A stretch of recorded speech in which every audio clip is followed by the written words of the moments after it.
Hello students, Sundaram sir classes में आपका स्वागत है। आज इलेक्ट्रिकल में EE 304 इलेक्ट्रिकल डिजाइन और ड्राइंग का पेपर हुआ है। इसका मैं आंसर शीट आपको प्रोवाइड कर रहा हूं।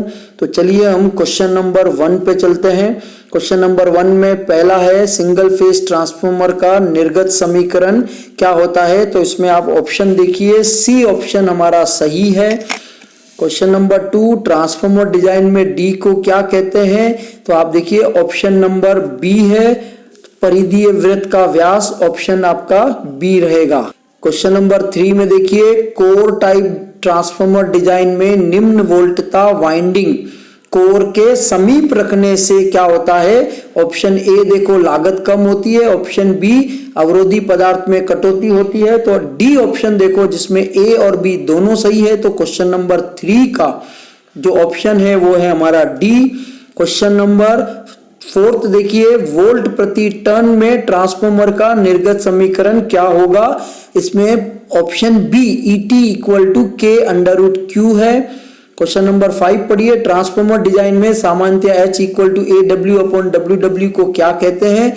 तो इसमें ऑप्शन सी खिड़की की ऊंचाई है। तो ऑप्शन सी सही है। क्वेश्चन नंबर 6, पूर्णविच वाइंडिंग किसे कहते हैं। ऑप्शन बी देखो जब coil span pole pitch 180 electrical के बराबर होता है। तो क्वेश्चन नंबर 6 का नंबर 7 देखिए, तरंग कुंडलन यानी वेव वाइंडिंग में क्या होता है। वेव वाइंडिंग में इसका ऑप्शन सी देखो जब बैक पिच फ्रंट पिच के बराबर होता है तो वेव वाइंडिंग होती है। तो क्वेश्चन नंबर 7 का ऑप्शन सी है। क्वेश्चन नंबर 8 देखिए, यदि AC वाइंडिंग में स्लोट प्रति पोल फेज 7.5 वाइंडिंग है तो वाइंडिंग को क्या कहते हैं। ऑप्शन डी सही है, फ्रैक्शनल स्लोट वाइंडिंग कहते हैं। क्वेश्चन नंबर 9 में देखिए कि अगर कौन सा ऑप्शन सही है। तो इसमें ऑप्शन बी देखिए, पोल पिच बराबर स्टेटर स्लोटों की संख्या डिवाइड बाय पोल की संख्या जो है वो पोल पिच कहलाती है। तो ऑप्शन बी रहेगा। क्वेश्चन नंबर 10 देखिए, डिस्ट द्वारा मोटर के आउटपुट यानी निर्गत समीकरण क्या होता है। तो इसमें आप ऑप्शन देखिए सी, PA = C0d²ln, यानी क्वेश्चन नंबर 10 का सी ऑप्शन सही है। क्वेश्चन नंबर 11, डिस्ट द्वारा मोटर में पोल की संख्या बढ़ने पर पोल पिच संभवतः क्या होती है। पोल पिच आपके संभवतः बी यानी कि लेस कम हो जाती है। Option B is the correct answer. Question number 12 देखिए, डिस्ट द्वारा मोटर में आउटपुट इक्वेशन C0 का क्या फॉर्मूला है। इसमें भी आप देखिए क्वेश्चन नंबर 12 का ऑप्शन आपका ऑप्शन जो है बी रहेगा, π² BAV AC × 10⁻³ क्वेश्चन नंबर 13 देखो, डिस्ट द्वारा मोटर के डिजाइन में वर्गाकार ध्रुव सतह के कोर लंबाई और पोल आर्क का अनुपात क्या होता है। पोल आर्क का अनुपात बी यानी <1। तो क्वेश्चन नंबर 13 का ऑप्शन है बी। क्वेश्चन नंबर 14, विशिष्ट चुंबकीय लोडिंग BAV और विशिष्ट विद्युत लोडिंग AC के लिए कौन सा ऑप्शन निम्न में से सही होगा। तो 14 का जो है वो देखिए ऑप्शन नंबर ए। तो 14 का ऑप्शन ए सही रहेगा। ये फॉर्मूला है, याद होगा आपको। क्वेश्चन नंबर 15 देखिए, 3 फेज प्रेरण मोटर डिजाइन में वायु अंतराल यानी एयर गैप लंबाई को अधिक करने पर क्या होता है, increase in overload capacity. Overload capacity हमेशा बढ़ती है। तो क्वेश्चन नंबर 15 का ऑप्शन बी है। क्वेश्चन नंबर 16, बिना स्विच के लाइटिंग का मुख्य फ्यूज बोर्ड का प्रतीक ऑप्शन डी है। तो क्वेश्चन नंबर 16 का ऑप्शन 17 देखिए, एग्जॉस्ट पंखे का भारतीय मानक के अनुसार प्रतीक क्या होता है। प्रतीक आपका ए, ऑप्शन ए, एग्जॉस्ट फैन का जो सिंबल है वो ऑप्शन ए है। क्वेश्चन नंबर 18, स्वचालित star delta starter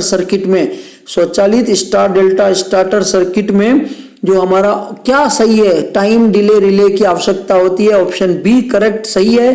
question number 19, भारतीय मानक के अनुसार तापीय अधिभार रिले यानी थर्मल ओवरलोड रिले का प्रतीक यानी कि सिंबल्स क्या होता है। ऑप्शन सी सही है। क्वेश्चन नंबर 20 देखिए, स्टार डेल्टा स्टार्टर में वाइंडिंग को स्टार में कनेक्ट करने से स्टार्टिंग धारा का मान क्या हो जाता है। ऑप्शन जो बी है उसका सी सही है, यानी कम हो जाता है। क्वेश्चन नंबर बी का सी। क्वेश्चन नंबर 21 का एक त्रिकलीय 20 HP 400 वोल्ट 50 हर्ट्ज सर्पी वलय प्रेरण मोटर के लिए स्टार्टर का कौन सा होता है? स्लिप रिंग इंडक्शन मोटर में रोटर रेजिस्टेंस टाइप का स्टार्टर यूज होता है, तो ऑप्शन सी सही है। 22 क्वेश्चन देखिए, 2 त्रिकलीय पिंजरी प्रेरण मोटरों को क्रमवार चालन के लिए क्या आवश्यक है? ये इसका जो है after operating special first motor start second motor, तो ऑप्शन बी सही है। क्वेश्चन नंबर 22 का बी सही है। क्वेश्चन नंबर 23, भारतीय मानक के अनुसार स्लिप रिंग प्रेरक मोटर का सिंबल्स क्या होता है? इसका ऑप्शन देखिए ए, इसका जो ऑप्शन है वो ए है सिंबल्स। 24 डीओल स्टार्टर ऑपरेशन में क्या होता है? डीओल स्टार्टर ऑपरेशन में आंसर ऑप्शन डी है। ए और सी दोनों होते हैं, ए और सी ऑप्शन दोनों होते हैं। 25 क्वेश्चन, ट्रांसफॉर्मर पैरेलल ऑपरेशन में क्या होना चाहिए? पैरेलल ऑपरेशन में देखो इसका ऑप्शन बी है, बी 25 का ऑप्शन बी सही है।